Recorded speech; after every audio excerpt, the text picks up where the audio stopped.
Bueno, en esta clase, que pertenece a la tercera fase, tocamos los temas fundamentalmente de patología vascular. Esto lo hacemos en suficiencia. Ya me equivoqué. No, está bien, ¿no? Patología vascular. Esta es una introducción, esperamos acabar rápido. En segundo lugar, vamos a hablar un poquito de la patología vascular arterial aguda, luego la crónica. Otro docente se va a encargar de aneurismas, otro de patología venosa, otro de patología linfática. Cuando hablamos de vasos sanguíneos, a veces nos olvidamos que no solamente son las arterias, sino otros son las venas y los linfáticos. Entonces no olviden ese detalle. Y bueno, algo de complementos, creo que es en la tercera fase de hernias, o han hecho ya hernias, no, todavía no. Hernias, o sea, de patología de cirugía que complementa la fase. En general, al hablar de la patología arterial o venosa o vascular en general, también lo dividimos en dos partes. ¿Cierto? Esto con fines didácticos, obviamente, porque a la hora de la hora todo tiene una secuencia, todo se imbrica, no hay nada separado en medicina. Es más, si por decir yo tengo una tiroiditis, me afecta en muchos aspectos, me afecta al corazón, la frecuencia cardíaca, me afecta en el metabolismo, ¿no es cierto? Entonces, el organismo es uno solo y cada cosa que falla afecta a los demás. Entonces, con fines didácticos lo separamos, ¿no es cierto? Entonces, cuando hablamos de patología vascular, son trastornos que vamos a encontrar en la circulación. Y como les decía, se separa en lo que es la parte central. Le llamamos la parte central al corazón, ¿no es cierto? Y grandes vasos, y al cerebro. Generalmente no tomamos mucho de la parte de la patología vascular cerebral porque la dejamos para que en su momento en neurocirugía lo haga como un todo, con integridad. Y lo otro que no está en el corazón y los grandes vasos es la patología vascular periférica, o sea, fundamentalmente arterias y venas periféricas, ¿sí? Y no olvidar los linfáticos. Algunos términos que tenemos que aclarar que ustedes escuchan hablar, más que todo para entender el concepto. Arterioesclerosis obliterante. Obliterar es cerrar. Arterio se refiere a las arterias fundamentalmente. Y la esclerosis, que es el endurecimiento. Son más o menos los conceptos fundamentales para que ustedes tengan. Y vamos a ver más allá que esta obstrucción, estrechez que se presenta en los vasos, fundamentalmente que pueden estar favorecidas por algunas patologías, una de ellas, la estrella de todas, es la diabetes, ¿no es cierto?, que hace que sea más frecuente este tipo de patología en una persona. Entonces, cuando hay estos problemas, hay grandes repercusiones en la salud y en la vida de los pacientes. Por decir así a grandes rasgos, alguien que termina amputado, ¿no trastorna la vida del paciente? Sí. Y trastorna la vida de toda la familia. Porque si yo tengo a mi padre, a mi madre o un hermano que está amputado, todos giramos en la búsqueda de ayudar a ese familiar. ¿No es cierto? No es como si está sano, cada uno tiene su independencia, podemos hacer cosas. Entonces, todas este tipo de enfermedades hay que tomarlas en cuenta y tratar de diagnosticarlas tempranamente y fundamentalmente darles el tratamiento. ¿No es cierto? Porque si no, como dice acá, va a terminar con muerte debido a infarto, apoplejía cerebral o incapacidad y pérdida funcional de los miembros. Estos términos que a veces confunden: arteriosclerosis y aterosclerosis. Empezaré por el de abajo. Aterosclerosis es el endurecimiento por el depósito de placas de ateromas, ¿no es cierto? Después de placas de ateromas, fundamentalmente y de dendritos, en las paredes arteriales del mediano y grueso catéter. Y la arteriosclerosis es más distal, es un poquito más distal, es por el cierre de las arterias fundamentalmente distales y están relacionadas con la parte funcional, ¿no es cierto? Al final de cuentas, ¿qué es lo que van a ocasionar? Disminución del flujo sanguíneo a los miembros, disminución del flujo sanguíneo a los órganos que irrigan, ¿no es cierto? Por ejemplo, si hay obstrucción de las carótidas, va a haber problemas cerebrales serios. Si hay obstrucción de las arterias, llamémosle la femoral, ¿no es cierto?, se va a comprometer seriamente la irrigación del miembro inferior, y así puede ser también en el miembro superior. Aunque en los miembros superiores esta patología es más rara, ¿no es cierto? Generalmente cuando hablamos de obstrucciones del problema de la circulación arterial es más en los miembros inferiores, y en los miembros superiores es un poco raro. De tal manera que inclusive llevamos adelantando para cuando hablemos del índice tobillo-brazo, que es una manera de hacer una clínica, de detectar si hay disminución de la circulación. La presión de los brazos se asume que es lo normal, porque no es frecuente que se altere o se obstruya las arterias de los brazos. Lo existe, ¿no es cierto?, pero no es frecuente. De tal manera que eso considera que es lo que menos posibilidades tiene. Aquí unos pequeños ejemplitos que no los cambio a pesar de que tienen serias alteraciones. Y si ustedes lo ven con detenimiento, de repente si la pregunto no se van a percatar. Vamos por aquí. Este es un corte de una arteria normal. ¿Cuáles son las capas que tiene un vaso normal? No me voy a poner a tomar la cesárea, lo repetiremos. Lo que está dentro es la íntima, ¿no es cierto? Porque se íntimamente con la circulación arterial. Lo que está al medio es mejor llamarle capa media.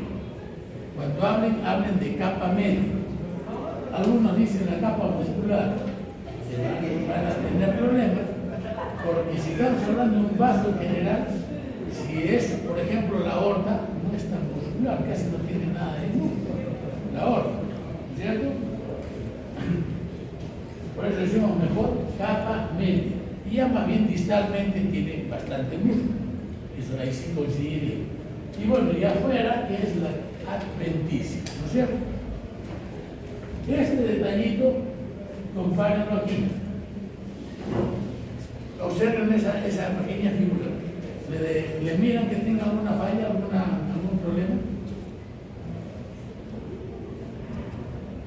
A ver, ¿quién tiene buen ojo? Muy bien.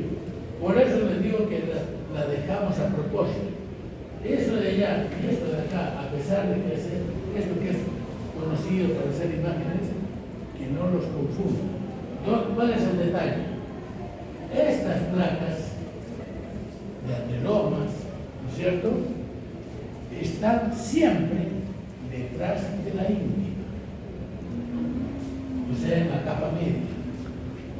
Nunca puede estar, como muestran aquí, nunca puede estar dentro, porque basta que haya una pequeña efracción de la íntima y se expone la capa media o las placas de ateroma, despierta en el organismo una acción de, como quien dice, oye, acá hay un orificio, se va a escapar la sangre. ¿Y qué es lo que hace? ¿Cómo reacciona el organismo? ¿Para qué está? Piensan, no quiero que se pierda sangre. y manda ahí a quién, a las plaquetas, que es lo primero que acude. Las plaquetas tratan de tapar, ¿no es cierto? Entonces, eso sucede a veces beneficioso y a veces es crítico. Por ejemplo, esta figura que se pone un pedacito de placa de ateroma en una coronaria hace que se junten plaquetas, y si el vaso ya está cerrado, igual en las piernas, se forma un coágulo y cierra. ¿Qué viene? Un infarto. Y si son los miembros inferiores, es que severa del miembro. ¿Se dan cuenta? No olviden este detalle, que esto de aquí siempre está detrás de la ingle. Puede disminuir acá creo que está un poquito mejor. Aquí, la íntima es esta. Puede disminuir la luz por este depósito, pero nunca está expuesto. Y si está expuesto, como le digo, ya es un problema serio, ¿cierto? Y ojo, y acá también vean ustedes, que la íntima es una capita nada más, es una capa de celular que ni siquiera es poliestratificado o estratificado, ¿cierto? Es simple, nada más. Pero las funciones que tiene la capa íntima son innumerables, siguen el estudio. Es más, si ustedes buscan por ahí en bibliografía, van a ver que hay libros completos solo de las funciones de la íntima. ¿No es cierto? Entonces, esta es una capa muy importante que tenemos en los vasos sanguíneos. Pero, insisto, no olviden, igual se da también en el caso. Aquí la placa está detrás de la íntima. Y si, como quieren demostrar aquí, se produce lesión de la íntima, se va a producir un problema de coagulación. Más o menos lo que quieren demostrar aquí, a pesar de que no hay lesión. ¿Ya? Entonces, la íntima siempre está dentro, no es como acá, que la íntima la estamos marcando acá afuera, ¿no? La íntima obligatoriamente está dentro. ¿Sí? Muy bien. Este es un esquema a grandes rasgos para más o menos demostrarles que las cosas se imbrican, como les dije en términos generales. Podemos tener predominancia de la patología vascular periférica, del corazón o del cerebro. Y lamentablemente, como todo lo que he indicado, algo afecta, o sea, podemos tener una predominancia de patología coronaria y del cerebro, vascular periférica, y los más afectados son los que tienen pues, a nivel patología, a nivel de los tres ejes fundamentales de la circulación. Entonces, seriamente es un paciente que está condenado pues, a tener problemas de salud. Y otro concepto general que ustedes hablan seguramente durante su práctica clínica y ya lo han desarrollado en la práctica básica, son los famosos factores de riesgo. Los cuatro grandes pilares que siempre se habla en toda conversación o en toda lectura, los cuatro factores de riesgo fundamentales es hipercolesterolemia, tabaquismo, hipertensión y diabetes. Otros factores de riesgo secundarios se le llaman de la edad avanzada, el género masculino. ¿Por qué género masculino? Porque la mujer tiene la virtud que gracias al estrógeno está protegida. Pero ¿hasta cuándo le llega esa protección? Hasta la menopausia. Hasta la climaterio, ¿no es cierto? De ahí para allá ya disminuye hormonalmente y pasa a ser igual que un masculino. O sea, obviamente que el otro le ganó con mayor tiempo, ¿no? Pero ya, y este factor es predominante en las personas, digamos así, por el género, pero llegado al climaterio en adelante las cosas comienzan a igualarse. Sedentarismo. Por eso el mejor tratamiento para alguien que tiene problemas vasculares es el ejercicio. Hipertrigliceridemia. Esto se refiere a alteración de los lípidos. Ustedes que han hecho ya bioquímica saben que son cosas distintas. El colesterol alto y los triglicéridos altos son cositas un poquito distintas. Son muy familiares, pero son cosas un poquito distintas. El antecedente familiar, eso tiene primordial atención, porque hay gente que tiene lamentablemente algunos factores, genes que están alterados y que finalmente van a tener su expresión en el comportamiento y en la salud. Bueno, y la alteración de la cisteína, que es alguien que tiene una alteración directa con lo que se refiere a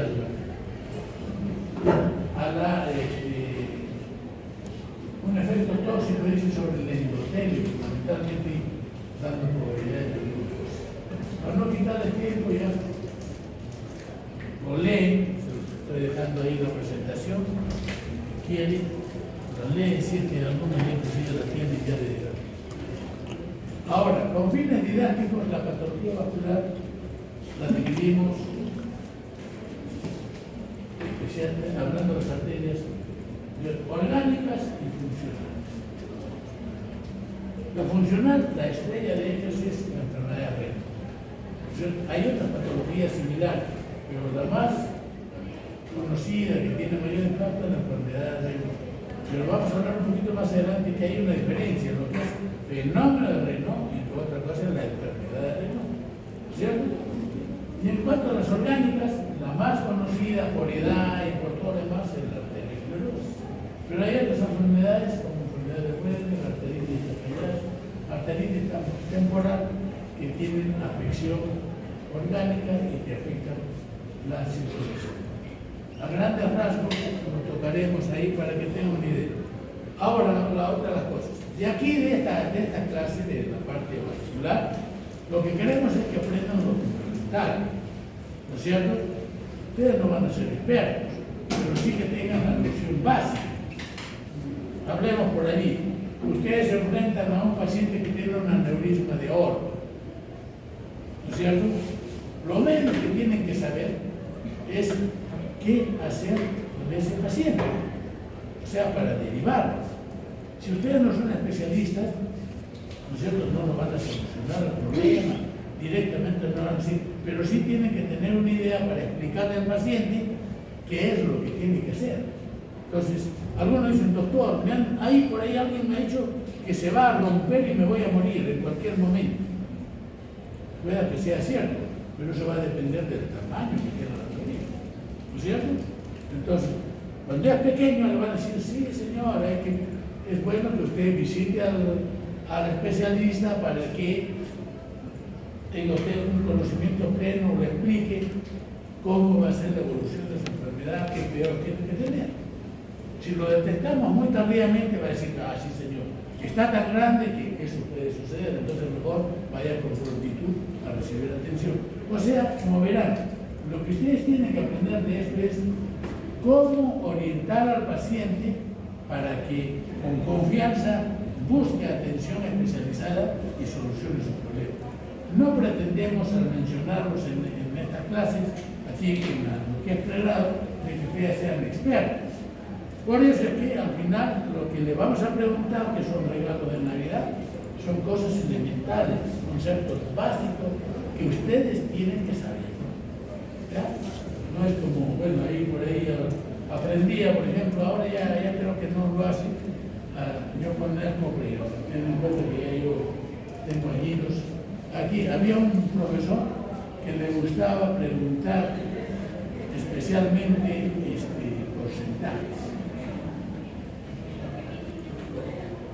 Y bueno, y al final de cuentas les interesa a ustedes mucho que saber que esta patología es el 15%, y en la pregunta le ponía, ¿es el 15, es el 16, es el 17 o es el 18? O es el, no sé, una diferencia de 2%. Es tan vital, es muy rarísimo que tenga tanta importancia. Entonces, y aprender de memoria eso no vale. Pero sí tengo que tener el concepto de que, por ejemplo, tal patología, es lo más más frecuente. ¿Qué voy a decir? No sé. Algún tipo de cáncer, por ejemplo. ¿Cuál es el más frecuente? Sí, debo conocer. No el porcentaje, pero sí cuál es el más frecuente. O cuándo es muy invasivo, cuando no es invasivo. O sea, cosas gruesas, importantes. Esto es lo que le interesa que ustedes aprendan. Muy bien. Aquí algunas palabras de lo que es la enfermedad de Weber o llamada tromboangiitis obiteraria. El nombre lo dice. El itis generalmente está hablando de un proceso inflamatorio. Trombo, que está asociado a coagulación más inflamación, ¿no es cierto? Y que obstruye las arterias. Correcto. Esta es una enfermedad, como dice ahí, que es oclusiva, inflamatoria, en fin, que fundamentalmente afecta a los miembros inferiores, ¿no es cierto? Fundamentalmente a los miembros inferiores, pero afecta también a los superiores, no estamos excluyendo, fundamentalmente a los miembros inferiores, pero sí a los superiores. Y que va a producir, obviamente, disminución del riego sanguíneo y por lo tanto falta de nutrientes y de oxígeno a nivel distal, especialmente los músculos. Por lo tanto lleva a dolor, claudicación. Tiene relación directa con el tabaco. Los que sufren este tipo de enfermedad están terminantemente prohibidos de fumar o estar en un ambiente donde se fuma. Bueno, hay preparación genética, eso lo tiene que tener grande como conocimiento. Y lo que sí es importante que para determinar que es una enfermedad de Weber no tiene que tener ningún tipo de enfermedad del tejido conectivo, ¿no es cierto? Porque si no pudiera ser no una tromboangiitis, pudiera ser un problema de otra naturaleza. Se dan jóvenes, eso sí tengo presente, se dan jóvenes. ¿Para qué? Para diferenciarlos de la arteriosclerosis obiteraria, ¿no es cierto? Que se da en personas de edad. Muy bien. La figura es que esto empieza generalmente en los pasos distales y luego progresa hacia los proximales.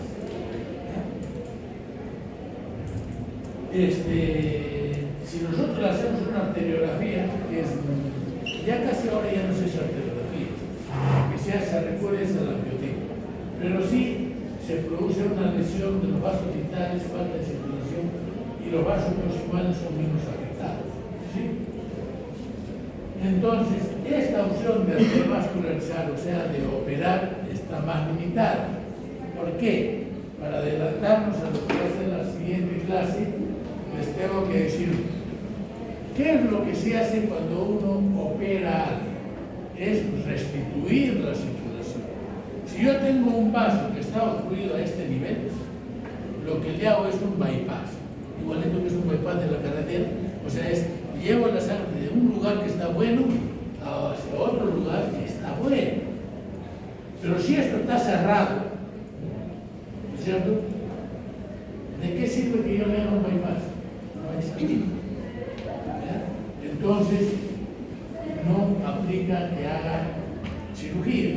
No aplica lo que ahora está en moda, que es las dilataciones de las arterias, en fin, porque no hay salida. Por eso, este tipo de enfermedad es crítica, ¿no es cierto?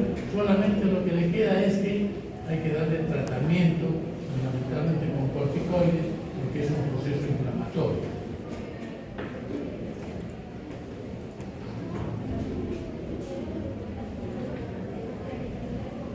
La famosa enfermedad de Takayama es conocida como enfermedad sin pulso. Esta sí afecta a los miembros superiores. Para suerte nuestra, esta es una enfermedad que afecta fundamentalmente a la gente de Asia y Oriente, ¿no es cierto? Entonces, no afecta mucho aquí, pero sí tenemos casos bien peruanos y que han tenido esta enfermedad. ¿Qué es lo que hace es de tipo inflamatorio también? Pero afecta a la salida de los grandes vasos, generalmente. Vamos a ver rápidamente. Entonces, ¿cómo hacemos el diagnóstico? Generalmente porque no tiene pulsos y porque presenta claudicación de los miembros superiores. El tratamiento va a depender de dónde está la obstrucción. Y esto lo vemos mejor aquí. Esta es una clasificación, no quiero que la aprendan, pero sino para que tengan una idea. Lo más típico de la arteritis de Takayama es una afectación de los ramos que van hacia la subclavia y cerebro. Eso es lo más típico. Pero si ustedes siguen acá, este otro tipo, vean ustedes que no solamente afecta la aorta, el arco aórtico, sino también va hacia la parte distal. Aquí se extiende a toda la aorta torácica. Aquí es abdominal, ¿no es cierto? Acá es fundamentalmente abdominal, y otra que ya es una figura que afecta a todo el cuerpo. Pero esta es la más frecuente.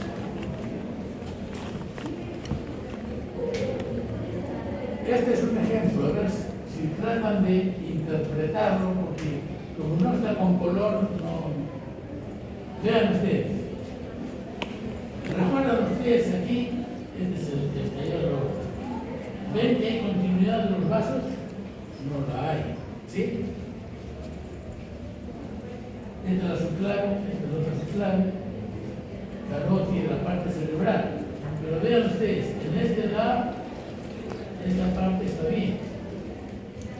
Pero en este lado hay interrupción. Igual hacia acá. ¿Quién está dando aquí y por qué se pintan en este angiotema? ¿No es cierto? Porque la circulación colateral comienza a desarrollarse. Pero esto es lo típico de una enfermedad de cadenas. Entonces, aquí cuando hay importancia, ¿qué es lo que hay que hacer? La cirugía lo que hace es llevar sangre, por ejemplo, de aquí. Si esta carótida está buena, le lleva sangre de la carótida al brazo. O al inverso, ¿no es cierto? Desde la carótida a la subclavia, o a veces la subclavia también la lleva de la subclavia a la carótida. O a veces hay que cruzar de una carótida hacia el otro lado. Todo depende de cómo están las obstrucciones. Pero eso es a grandes rasgos la enfermedad de Takayama. Y se me está yendo por alto.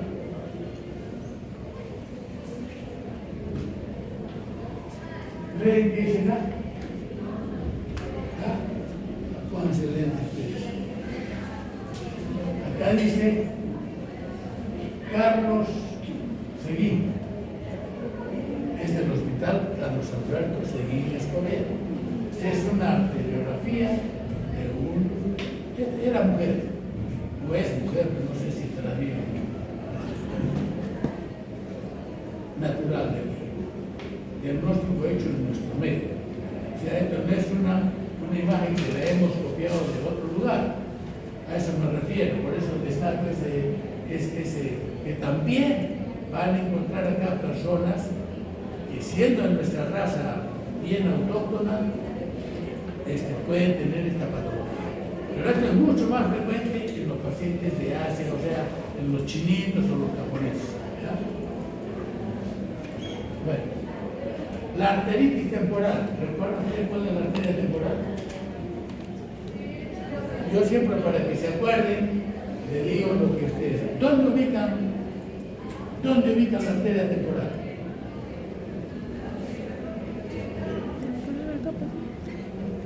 Para que no se olviden, lo que usted más hace es delante del trago. El trago no se olviden ustedes, especialmente el fin de semana. Así, ¿no es cierto? No se olviden. Después de un examen, ¿y cuál es el trago? ¿Cuál es el trago? Es este. ¿No es cierto? Este es el trago. Entonces, acá adelantito, ahí buscan ustedes, ahí está la arteria temporal. ¿Sí? Que es este proceso inflamatorio de esta arteria hace que se pierda el pulso a este nivel. ¿Verdad? Y fundamentalmente es en la parte periférica de las migrañas. Pero también algo irriga hacia la parte cerebral, contribuye algo a la irrigación cerebral. Entonces, generalmente da ese tipo de problemas. Generalmente se presenta mayores de 50 años, lamentablemente acá porque como ahora son mayoría las mujeres tienen predominancia 2-1, ¿no es cierto? Entonces, afecta también a la vertebral. Se le llama artritis temporal, pero también afecta a la vertebral, ¿no es cierto? Y como le decía, da cefaleas, migraña, y en algunos casos, por una ramita que da acá, puede afectar el nervio óptico y llevar a la ceguera. Su tratamiento es fundamentalmente médico a base de corticoides. 2 o 3 palabras para que tengan una idea nada más de lo que es la artritis. Y al que quiere profundizar en ese sentido, obviamente tienen ustedes toda la bibliografía para profundizar. Fenómeno de Raynaud no es igual que enfermedad de Raynaud. El fenómeno de Raynaud, lo más típico que tratamos de demostrarlo es que ustedes hagan una idea. El que tiene ese problema, y la causa puede ser una enfermedad del colágeno o puede ser enfermedad de Raynaud, es aquel que, por ejemplo, en época de frío, ¿ya? O que tiene este problema, mete la mano en agua helada y se produce Normalmente cuando ustedes ponen la mano en agua helada, ¿qué se produce? Una vasoconstricción, ¿no es cierto? ¿Para qué? Para no perder calor. Pero en las personas normales, sacan la mano de ahí, la calientan rápidamente y otra vez recupera su circulación, recupera su olor y la circulación. En esta persona que tiene el fenómeno de Raynaud, esta vasoconstricción, o en el momento de la vasodilatación, que es a continuación de la vasoconstricción, es muy exagerada, es muy prolongada. Correcto, entonces, para explicar, si una persona normal mete la mano al agua helada y digamos, no es exactamente la cifra, ¿no? Pero para que sea gráfico es, en 1 minuto ya está con su mano calentito otra vez. Este tipo de personas demoran 5, 10, 15 minutos, ¿no es cierto? Un vasoespasmo. Y cuando después viene la vasodilatación, que en el normal también es rápida, o sea, vasodilata, pero después recupera su normalidad. En estos casos también la vasodilatación es bastante tiempo. El problema viene durante la vasoconstricción. Si es muy sostenida, llega pues a la isquemia y las personas comienzan a perder por falta de irrigación la parte distal de los dedos. Eso es lo más trágico, ¿cierto? Pues eso es a grandes rasgos. Y en el camino pues se van a dar las manifestaciones de la falta de circulación. Ojo, infecciones observadas del simpático, ¿no es cierto? Palidez, cianosis, dolor, parestesia, ¿no es cierto? El calentamiento origina hiperemia, o sea, vasodilatación exagerada, ¿correcto? Y puede llegar a la necrosis. Causas o sea, lo que dan fenómeno de Raynaud, en primer lugar, obviamente la enfermedad de Raynaud, o enfermedades reumatológicas, hematológicas o traumáticas, ¿no es cierto? Por eso decimos que este es el fenómeno, pero que es parte de la enfermedad de Raynaud. El tratamiento, usar simpaticolíticos o finalmente la simpatectomía. Por ejemplo, para la simpatectomía, que también se aplica para aquellos que sudan mucho en una parte del organismo, ¿no es cierto? Se hace actualización, por ejemplo, del ganglio estriado.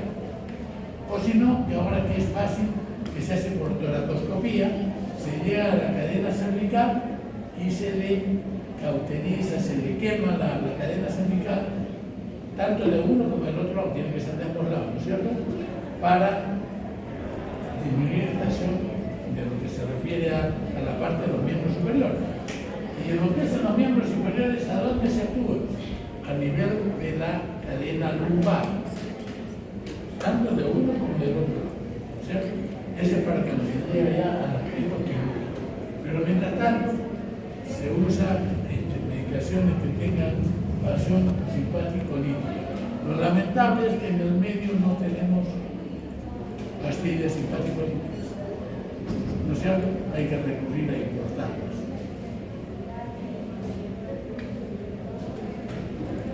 Y ahora el tema fundamental del que vamos a hablar en adelante es el problema aterosclerótico, que tiene que ver fundamentalmente con la edad, con las alteraciones del colesterol fundamentalmente, ¿sí? Esto como es por edad y afecta tanto a hombres como a mujeres, el paciente con ¿qué significa AEAP? Lo explico porque es enfermedad arterial periférica, ¿no es cierto? Y como les decía, como afecta al corazón, afecta al cerebro, afecta a los miembros, el que tiene enfermedad arterial de los miembros inferiores puede que tenga alto riesgo de infarto o de ACV.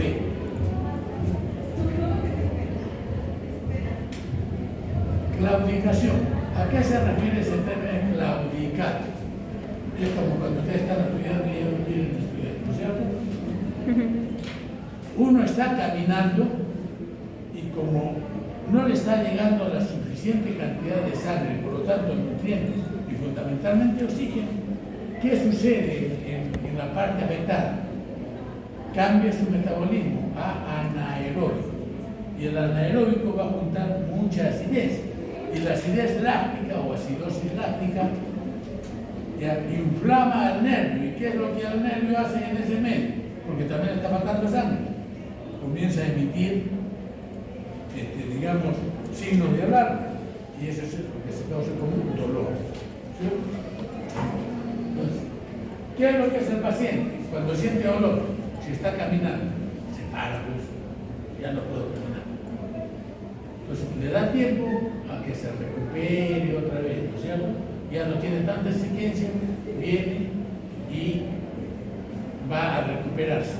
Ahora sí me siento bien, vuelvo a caminar. Por eso dice es claudicación, porque claudica con el ejercicio, intermitente, porque empeora con el ejercicio y mejora con el reposo. De ahí nace ese término de claudicación intermitente. ¿Correcto? Lo del índice tobillo-brazo se los voy a explicar luego. Ahora, obviamente, los que tienen claudicación intermitente nos da un indicio de enfermedad arterial periférica, pero también, como es una enfermedad sistémica, va a afectar al corazón, va a afectar al cerebro. ¿No es cierto? Por eso lo repetimos. Cuando nosotros intervenimos a un paciente que tiene esta patología, hay dos cosas, dos metas fundamentales. Si tiene claudicación, es aliviar los síntomas, que no haya dolor. ¿A quién no le molesta el dolor? ¿No es cierto? Y que haya mejor calidad de vida, porque puede que camine más, ¿no es cierto? Que se pueda desenvolver más. Y en el caso de los que tienen isquemia crítica, que no pierda la pierna, ¿no es cierto? Eso son las metas fundamentales del tratamiento en general. ¿Cuáles son los métodos que más se usan en la patología vascular? El primero, clínico, examen clínico. Empieza por la anamnesis y luego se complementa con el examen clínico. Con ese solo hecho, ustedes van a diagnosticar un gran número de pacientes que por lo menos tienen patología vascular o ya está con inicios o de repente muy avanzado, no depende en qué momento llega el resultado con la clínica. El paso siguiente, ¿qué cosa es? Hacer uso de los medios de ayuda al diagnóstico para certificar o confirmar lo que yo he diagnosticado clínicamente. Lamentablemente ahora se están haciendo las cosas al revés. Llega, me duele la pierna, puede ser un problema vascular. Ni lo miran, ni le palpan el pulso.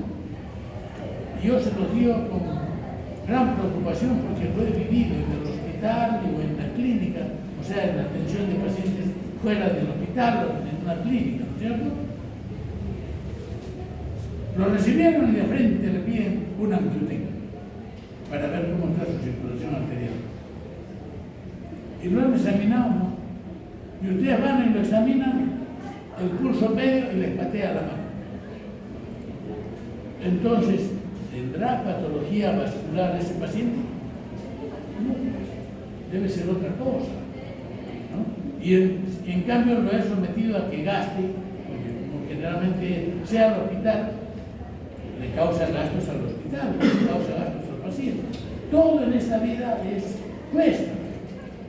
Lo que en el seguro social o en el seguro de las EPS lo hace, ¿quién lo paga? La compañía. O lo paga el seguro social. Y si es el ministerio, lo más probable es que lo pague el SIS, si es que lo paga, o si no, lo asume el paciente. O sea, está pagando por un examen innecesariamente, que se hubiera obviado si ustedes examinan al paciente. Por eso todo debe de empezar por la...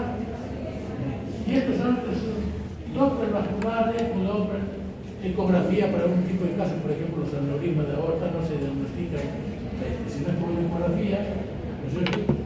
Y estos son exámenes ya que más avanzados, la tomografía y la resonancia. Ojo, que en vascular la resonancia no es mejor que la tomografía espiral, ¿no es cierto?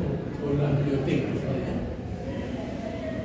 Bueno, y la arteriografía, que es lo que se usaba antiguamente, ¿cierto? Ahora ya se está obviando porque este es un examen un poquito cruento, usa sustancia de contraste en mayor cantidad que la del TEM, la resonancia no usa sustancia de contraste. Y aquí más bien lo que se acuerda. En la historia, Seldinger, ¿por qué se llamó Seldinger la arteriografía?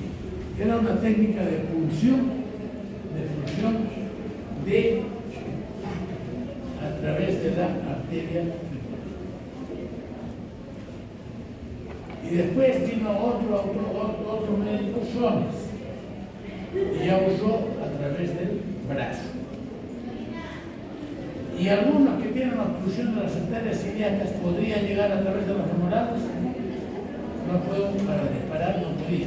Entonces, ideó, antes que fuera por el brazo, ideó una punción con aguja a nivel por encima de la aorta, de la salida de la aorta, por encima de las renales.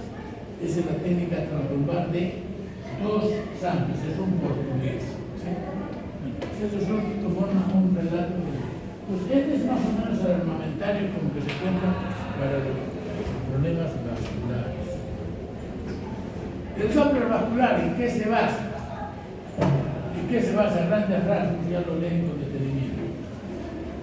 ¿Alguno de ustedes ha visto, aunque ya no lo conocen, esa película Tora, que es una historia de lo que sucedió en la Segunda Guerra Mundial en Pearl Harbor?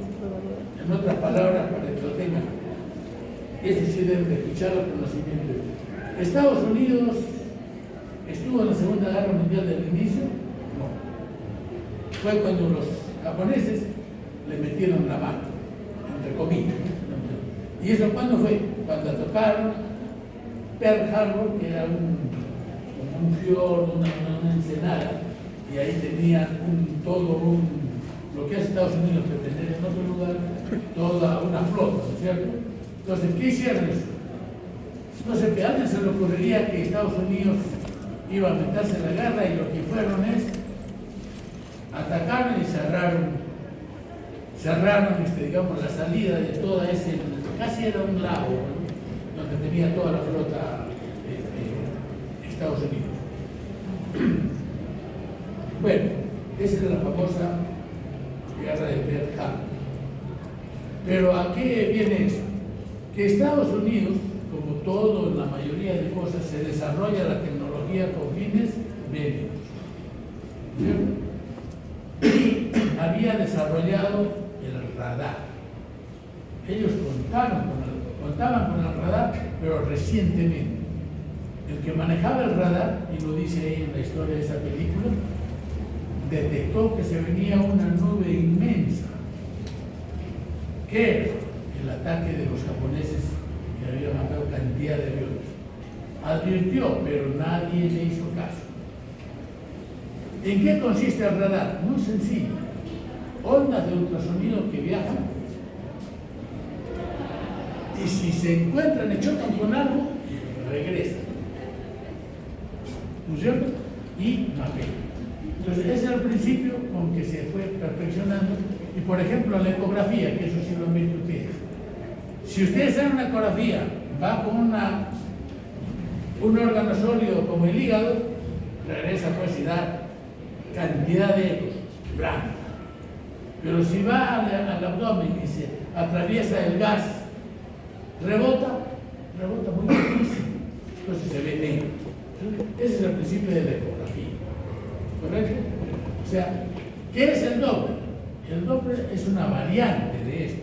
Está en el mismo camino, es sonido, pero que más bien han modificado para que no reconozca los ecos de una imagen que no está en movimiento, sino todo lo sólido que está en movimiento. Obviamente, ¿cuál es la parte sólida que está en la sangre en movimiento? ¿Cuál? ¿Coágulo? ¿Es normal un coágulo de sangre? ¿Ah? Glóbulos rojos, glóbulos blancos, plaquetas, esos son los elementos sólidos, pero que están en movimiento. Entonces, eso es lo que hace el Doppler. Detectar los glóbulos rojos, o sea, los elementos formes de la sangre que están en movimiento. Entonces, entre más cantidad de glóbulos rojos pasan, las señales son más altas.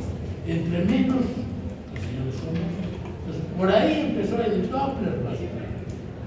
El Doppler vascular no es más que eso, el flujo de elementos formes. Y luego vino alguien y juntó pues la acción de la ecografía y la acción del Doppler. Y es lo que se llama el eco-Doppler. Entonces, por un lado nos da imagen anatómica y por el otro lado nos da flujo. Y finalmente, ya más consolidado y más profesional es el famoso eco-Doppler a color, ¿no es cierto? En la que no solamente nos da imagen de color, sino también nos calcula la velocidad del flujo y nos hace cálculos de obstrucción, cálculos de cómo está la irrigación distal. O sea, esto ha sido un proceso. Entonces, acuérdense que el Doppler es solamente flujo. Y el eco-Doppler, aparte del flujo, nos da anatomía y nos da inclusive hasta color. Pero cuando vean color, ustedes si tienen la oportunidad de ver este examen, el principio del color es el siguiente. Le pone rojo y azul. Y de acuerdo a ello, la imagen. Pero aquí, ¿a qué sabe que es el aparato? Rojo la arteria, azul a la vena. Como, ¿de qué se han guiado los ingenieros? Yo espero por decir a nivel femoral. Todo lo que viene contra el explorador que se llama transductor, se supone que es arteria. Entonces a eso le pusieron color rojo. Y todo lo que se va, porque está yendo esa persona, le ponen color azul. ¿Se dan cuenta? Entonces ellos dijeron ya, todo lo que viene contra el transductor es rojo, todo lo que se va es azul. Pero si ustedes lo aplican a otros lugares, y dependiendo de la posición del transductor, hay cosas que son arteriales, pero que vienen contra el transductor.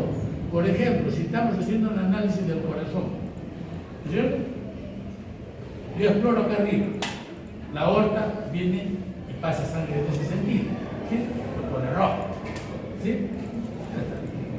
Pero si es una insuficiencia aórtica, la sangre arterial se va hacia abajo. Entonces él lo pinta como azul. ¿Y es sangre arterial? No. O sea, lo que tienen que recordar en buena cuenta es que todo lo que viene contra el transductor le dan rojo, todo lo que se va es azul. Y obviamente, de acuerdo al grado de la severidad, le da pues algunos cambios de color. Entonces, cuando ustedes estén en la oportunidad de estar viendo una ecocardiografía o un eco-Doppler, tengan en cuenta eso, que es la máquina que interpreta, pero solamente bajo ese principio. No necesariamente que es arteria o que es vena.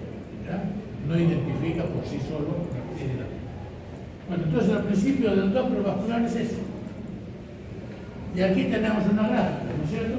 El explorador o transductor, ondas que van, los elementos formes en movimentación y lo que retorna y nos da una interpretación. Bueno, no vamos a entrar en este detalle del modo B, que es bidimensional o tridimensional, en fin, no me interesa eso. ¿Cuál es la ventaja que tiene un Doppler vascular o un eco-Doppler en general? Uno, es reproducible.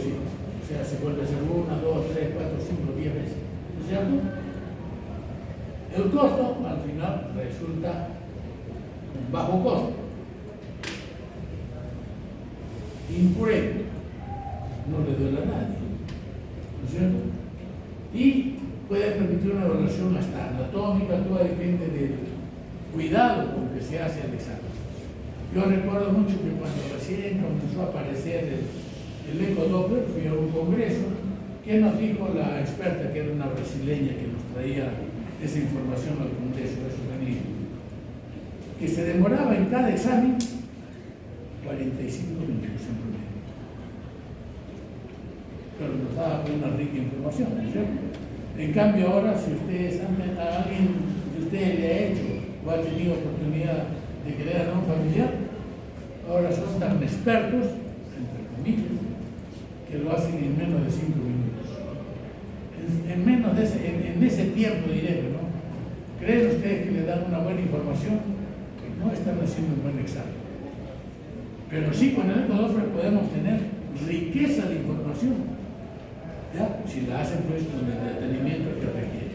Inclusive se puede evaluar hasta la anatomía. Bueno, las desventajas. La desventaja que tiene el Doppler, ¿no es cierto? Claro, es que se necesita tiempo, como les decía. Aquí en nuestro medio, un aparato que cuesta en Estados Unidos X, aquí cuesta el doble o el triple porque lo trae una compañía y que obviamente no solamente paga los derechos de impuestos, sino que también gana. Y entre por más manos pasen, más gana este, gana el otro, al final llega uno con un costo elevado. ¿Sí? Es operador dependiente. ¿A qué se refiere eso? Si yo lo hago, soy ecografista, soy experto, y viene otro experto, generalmente no somos exactamente iguales. Cada uno tiene su forma de mirar, de poner el traductor, entonces eso hace que puede variar los resultados. Por eso dices operador dependiente. Bueno, y a pesar de todo, ¿qué ha pasado? Si ustedes van donde un ecografista, van donde el otro, ninguno le da la misma respuesta de la misma manera. ¿Sí? Y esto solamente que este es un pie que está en isquemia aguda, por estar pálido, y el otro, este es uno que tiene un problema crónico. Para seguir avanzando, cuando solo usábamos o teníamos proveniencia del Doppler, analizábamos las curvas que nos daba el Doppler. ¿No es cierto? Eso estoy hablando ya un poquito, es exámenes que ya van pasando de moda. Entonces, ¿qué sabía? En buena cuenta, que si yo examino a un paciente que pasa el flujo normal, las curvas obviamente son iguales. Si examino detrás y hay una disminución, ¿no es cierto? Las curvas, ¿qué se hace? La curva normal, como pasa la sangre cuando lo escuchan, cuando el estetoscopio, pasa rápido, ¿cierto? Es una espiga alta, ¿no es cierto? Y corta, en base. Pero conforme pasa la sangre más lento, porque hay obstrucción, la base se amplía y la altura disminuye. O sea, eso. ¿No es cierto? Este, más que todo, se refiere a que la obstrucción es más amplia. Ojo, que cuando hay obstrucciones a distintos niveles se van sumando los efectos.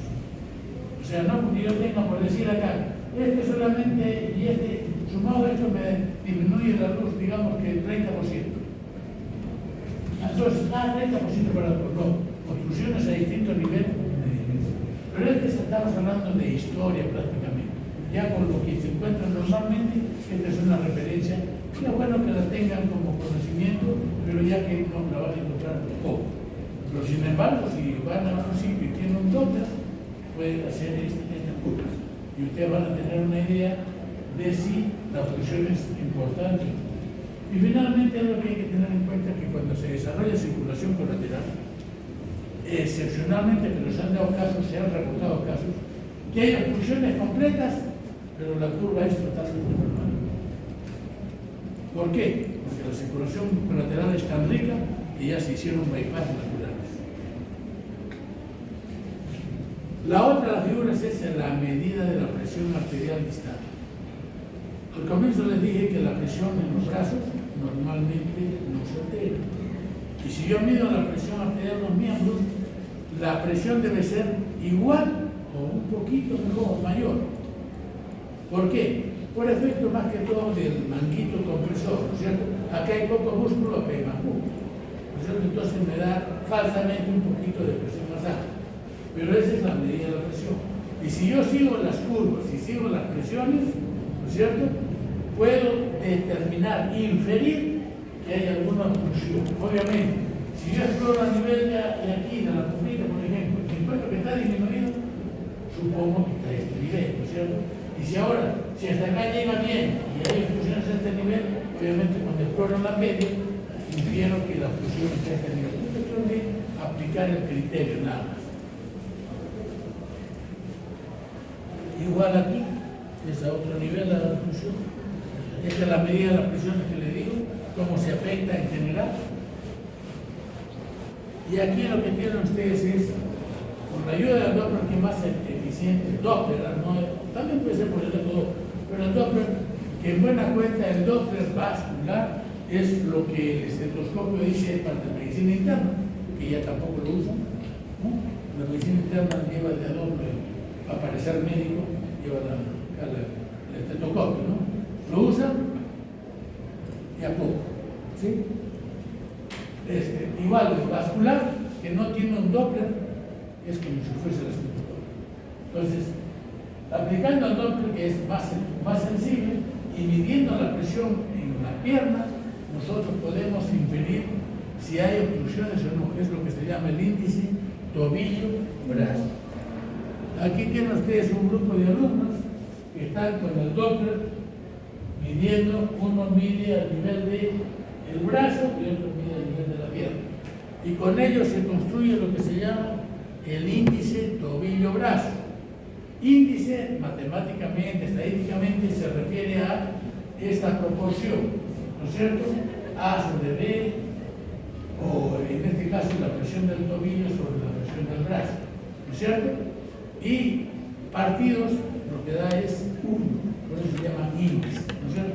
Si es sobre 100 o multiplicado por 100, eso se llama porcentaje, ¿sí? Entonces, el índice es sobre 1. ¿Por qué la presión del tobillo va arriba? Porque es el que varía. La presión del brazo es la que no varía, entonces el denominador es el que me sirve de base, ¿cierto? Entonces, por eso, al hacer esta relación, me da índice tobillo-brazo. Entonces, ese índice es sobre 1. Entonces, lo normal es 1. Y si se va alterando, va disminuyendo, va a ser 0. ¿No es cierto? 0.7, 0.5, 0.2. ¿Correcto? Gracias. Y ustedes van a encontrar, si algo revisan de esto, que es una aplicación clínica, que la pueden hacer ustedes y ya tienen un estudio adecuado del paciente. Dice, si el índice es igual o mayor a 1, es normal. Pero esto de mayor, ojo que es una preguntita que por ahí cae, ¿no es cierto? Si una arteria es muy dura, el índice va a ser muy alto, porque no está comprimiendo, ¿no es cierto? Cuando es muy alto, duden de eso. No es que está cañón, no.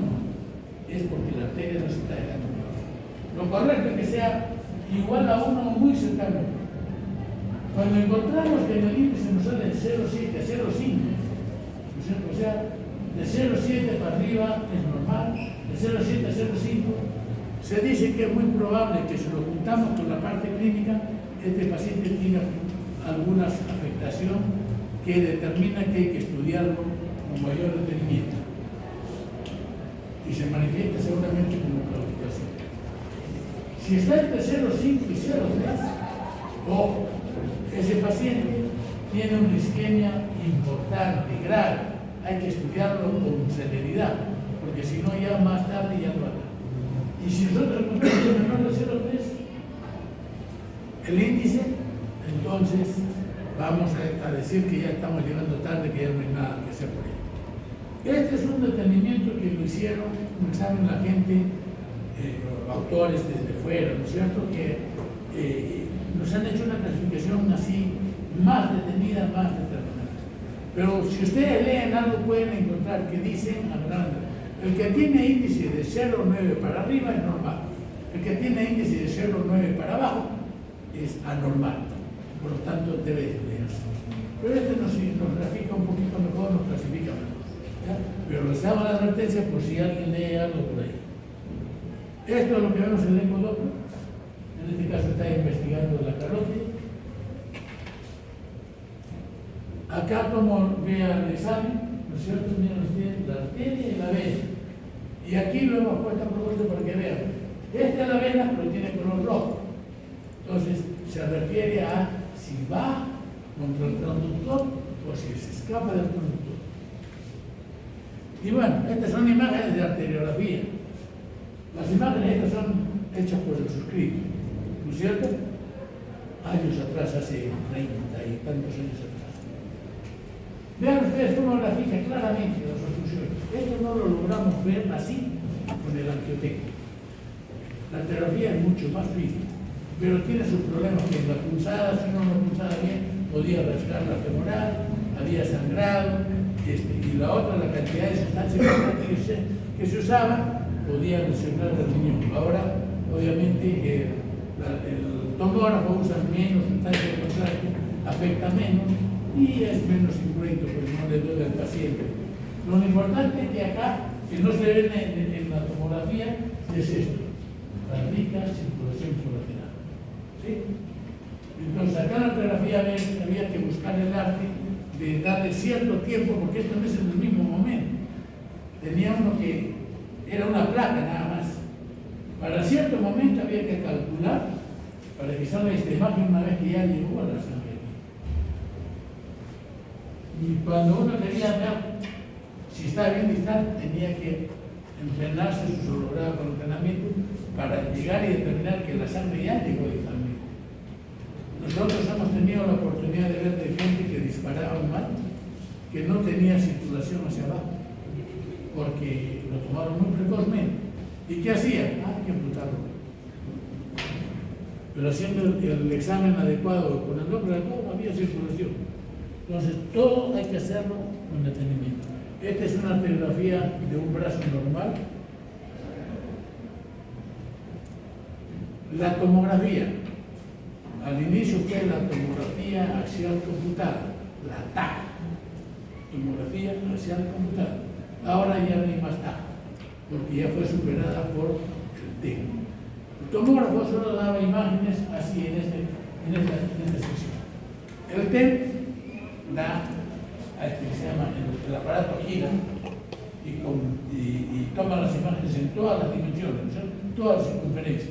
Y luego el aparato arma del lado que ustedes quieran, de frente, de costado, de que quieran. Entonces, todo el trabajo lo hace la máquina y nos da una imagen tridimensional. En cambio, el tomógrafo nos daba estas imágenes. Eso era el tomógrafo. Pero obviamente, tienen ustedes que valorar pues, que es el proceso y el progreso de la ciencia, ¿no es cierto? Se comienza por una cosa, va perfeccionándose. Pero acá, ¿qué es lo importante? Por ejemplo, en un caso de aneurisma, determinar el diámetro que tiene ese aneurisma. Y de acuerdo a ello se toman las decisiones. Y este es un angioteco. Como digo, imagen tridimensional. Esta imagen, vean ustedes acá. ¿Qué cosa es esta cola aquí? La superpuesta, porque esta es la aorta, esta es un aneurisma de aorta y aquí hay esto, hay esto. Y esto obviamente son los riñones. ¿Sí? Esta es una imagen muy hermosa para el que la mira, pero no para el paciente, de una disección aórtica. Se ha roto en la íntima, porque eso es disección. Se ha roto la íntima y se está metiendo en la capa media. Obviamente, si se está metiendo en la capa media, está a punto pues, de romperse. Si ustedes encontrasen esto en un paciente, el dolor es intenso, eso se imagina, porque está metiéndose la sangre, pues, ¿no? Hay que correr a ayudar a este paciente, ¿no es cierto? Porque si no, ya van a llegar tarde. Y si se rompe, pues se desangra el paciente. Y acá otra imagen, antes Esa es un aneurisma de aorta con disección. Esta es una imagen normal de la aorta, acá las hileras. ¿No es cierto? Y acá tienen los vasos. Si les pregunto, esta es una, esta es otra. Si les pregunto cuáles son, seguro que aprueban la anatomía. ¿Sí? ¿Se acuerdan? Tronco celíaco, sus ramas, revísenlas. No les voy a tomar eso, no les voy a preguntar eso en el examen, pero revísenla porque cuando estén haciendo práctica con el cirujano de abdomen, les va a preguntar eso. Circular, rama del tronco celíaco. Mesentérica superior. ¿Qué irriga la mesentérica superior? ¿Sí? Y acá que no se logra ver, está amputada o está en un proceso de ver, la mesentérica inferior, que ahí irriga la mesentérica inferior. Revísenla porque se los van a preguntar, si es que no se los han preguntado. ¿Sí? Pero esta es una normal, totalmente normal, sin placa de aquenoma nada. Y aquí una que es para ver dos patologías un poquito interesantes. Esta es la femoral, que está limpia, normal, la femoral común, femoral superficial, y esta es la femoral profunda. ¿No es cierto? La femoral profunda. Y acá, ¿qué cosa es lo que ha pasado acá? Este es un paciente que ha sido agredido por arma, o fue agredido por arma blanca, un cuchillazo. Le cortó la arteria, ¿sí? Y comenzó a sangrar, pero como está contenida en medio del músculo, se forma lo que se llama un pseudoaneurisma. Entonces, esta es una arteriografía de un pseudoaneurisma femoral. Y aquí, esta es una mano. Acá están mezcladas arterias y venas. Este fue también un pseudoaneurisma en la mano. ¿Cómo sucedió eso? Un cuchillazo, también en la mano. ¿Sí? Finalmente quedó rota la arteria y quedó rota la vena. ¿Sí? Y con el hematoma lo protegió tanto porque no sangre, pero como estaba en comunicación la arteria con la vena, ¿en qué quedó? En buen castellano, es una fístula arterio-venosa traumática. ¿Correcto? Es una imagen. Esta imagen es nuestra. Esta también es nuestra. ¿No es cierto? Pero obviamente es por angioteca. ¿Sí? Para que tengan más o menos la idea. Bueno, ya con eso creo que acabamos esta primera parte. Esperamos no haberlo aburrido. Pero antes que se vayan, a ver. Rápidamente más. ¿Ah?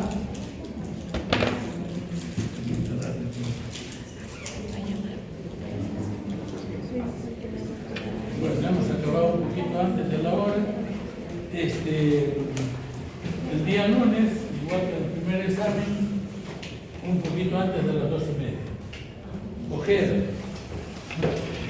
Ceballos Torres, Pedregal, Chirinos, Sánchez Chirinos, Collado, Negrón, Huanca, Cabrera, Damaris, ¿así se dice? ¿Pronuncia? Paredes, María Fe. ¿Así es María Fe? ¿Está o no está? Zaira. ¿No existe? ¿Quién la escribió? Fue la chica que se salía. ¿Ah? No, ella es Paola. Bueno, Celina, este no es la visita. María Fe, entonces tiene una buena amiga o amigo. ¿Ah? Celina. Paola Ríos. Ahí es la que salió. La que salió, bueno, creo que Larico. Guaracayo, Hualpa, Ramos, Carazas, Fernández, Carrasco,